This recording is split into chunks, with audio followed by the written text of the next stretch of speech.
उपस्थित हुआ हूं पार्टी की ओर से। राहुल गांधी ने 2019 के चुनाव में एक टिप्पणी की थी कि सारे चोरों के सरनेम मोदी क्यों होते हैं। आपको पता है कि मोदी सरनेम अधिकांश पिछड़े और अति पिछड़ी जातियों का होता है देश भर में, और ये घोर रूप से आपत्तिजनक टिप्पणी थी। कायदे के मुताबिक उनको माफी मांगना चाहिए था, कि स्लिप ऑफ टंग हो गया, लेकिन माफी मांगना तो उनकी फितरत में नहीं है। लोअर कोर्ट ने उनको 2 साल की सजा दी, उसके खिलाफ वो सेशन कोर्ट गए। सेशन कोर्ट ने उनको बेल तो दे दिया, लेकिन कन्विक्शन को स्टे नहीं किया। और आपका कन्विक्शन स्टे नहीं होता तो आप 2 साल की सजा है तो आप सदन के सदस्य नहीं रह सकते, और बाद में वो कार्रवाई हुई आप जानते हैं।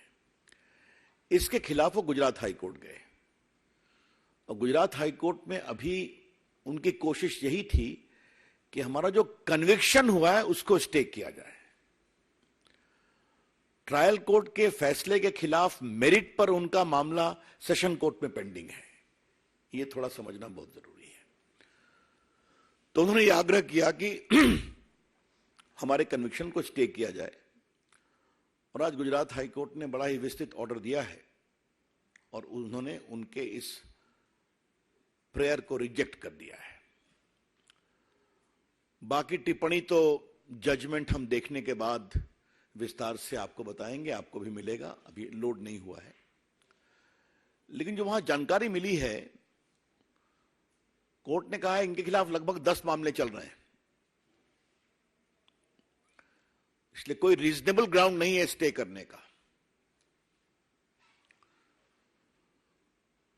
जहां तक डिफेमेशन का सवाल है, Rahul Gandhi is a habitual offender.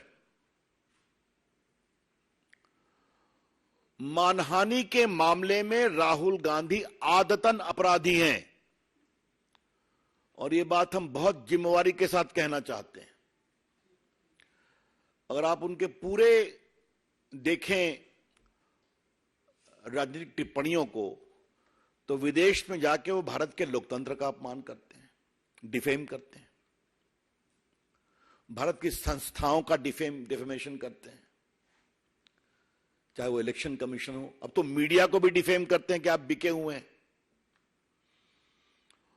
और सबसे तो उसका रोचक पक्ष ये हमें मालूम हुआ कि उनकी जो प्रेस थी, एक तथाकथित कांग्रेस का समर्थित पत्रकार को उन्होंने भाजपा का कार्यकर्ता बता दिया। ये आपने लाइव देखा होगा टीवी पर, और कहे तुम कमल छाप का बैज लगा लो, और बाद में यही भी कहा कि तुम्हारी हेकड़ी निकल गई। तो अब तो वो पत्रकारों को भी नहीं छोड़ते हैं। वो जेएनयू जाते हैं और टुकड़े टुकड़े गैंग के साथ खड़े हो जाते हैं। वो सेना के बारे में खून की दलाली की बात करते हैं। अभी मैं भाजपा की बात नहीं कर रहा हूं।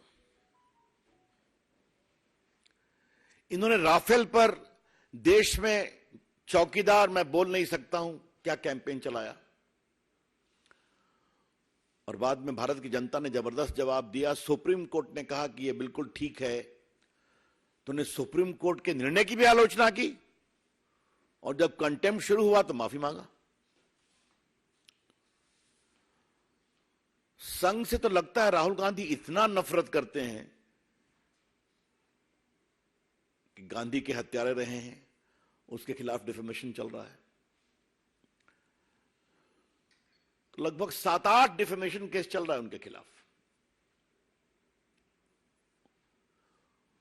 और ये तो उन्होंने ओबीसी का सीधा अपमान किया। पहली बात हमें पूछनी है कांग्रेस पार्टी से, आज आप राहुल गांधी को कंट्रोल क्यों नहीं कर सकते? उनको ठीक ठाक बोलने की ट्रेनिंग क्यों नहीं दे सकते? आपके नेता है ना वो। अगर इसी ओबीसी मामले में वो माफी मांग लिए होते तो मामला खत्म हो गया होता। और याद करिए, सूरत के ट्रायल कोर्ट ने उनसे कहा कि आप माफी मांगेंगे, उन्होंने माफी मांगने का अवसर भी दिया था। तो उनकी टिप्पणी क्या है? I am not Savarkar that I will apologize. एक महान देशभक्त वीर सावरकर जिसने 11 साल अंडमान में गुजारे, उसके बारे में कितनी नफरत है उनके दिल में, ये समझिए आप। तो सावरकर के पोते ने भी एक केस किया है। वीर सावरकर को उन्होंने विदेश में भी अपमानित किया।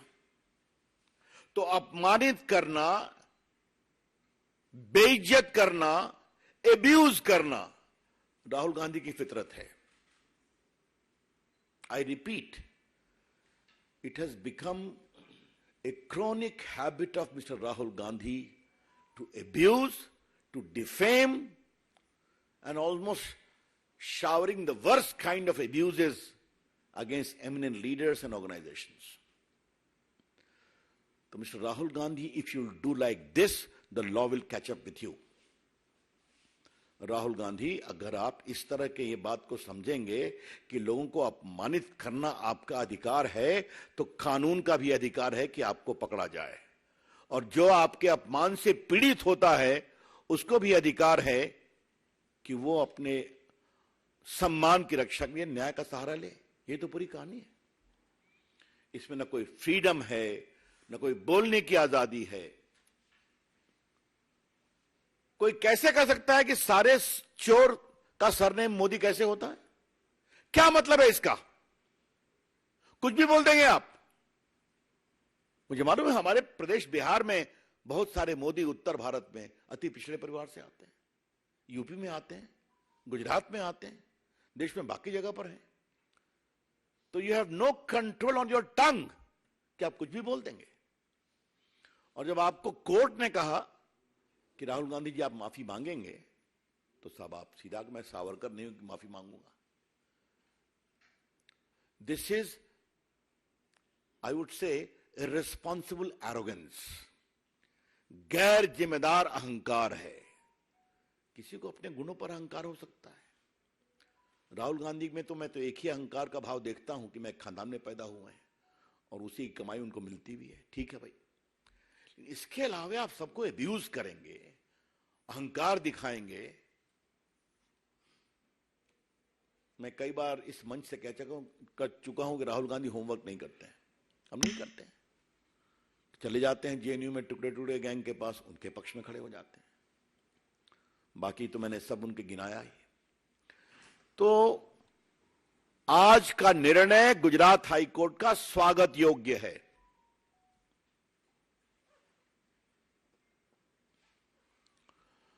एक मैं और बात कहना चाहता हूं, और ये मैं कानून के छात्र के रूप में कहना चाहता हूं। अभी प्रायोजित टिप्पणियां कांग्रेस की ओर से आएंगी, आ सकती हैं कि इतना हार्श पनिशमेंट क्यों दिया। तो हमारा जवाब है, इतना हार्श ऑफेंस क्यों किया? कोई पहली बार किया क्या? Mr. Rahul Gandhi, your conduct has disentitled you from getting any remission as far as sentence is concerned. Court ने तो आपसे कहा था आप माफी मांग लीजिए, विषय को खत्म करिए, तो उस पर तो आपने और, तो इसलिए अगर आज 10 केस आपके खिलाफ चल रहे हैं तो चले। तो इसलिए ये निर्णय उचित है। अब वो जाएं, सुप्रीम कोर्ट जाने की मैं खबरें सुन रहा हूं, ठीक है, उनका अधिकार है। लेकिन ये जो विधि सम्मत निर्णय आया है, ये उचित निर्णय है। और इसमें राहुल गांधी के सिर्फ यही नहीं, राहुल गांधी के डिफेमेशन के संबंध में पूरे आचरण को भी नोटिस किया गया है। क्योंकि आपको मालूम ही है कि अगर आपके खिलाफ केस होते हैं तो judicial proceeding is a matter of record, वो तो नोट हो सकता है।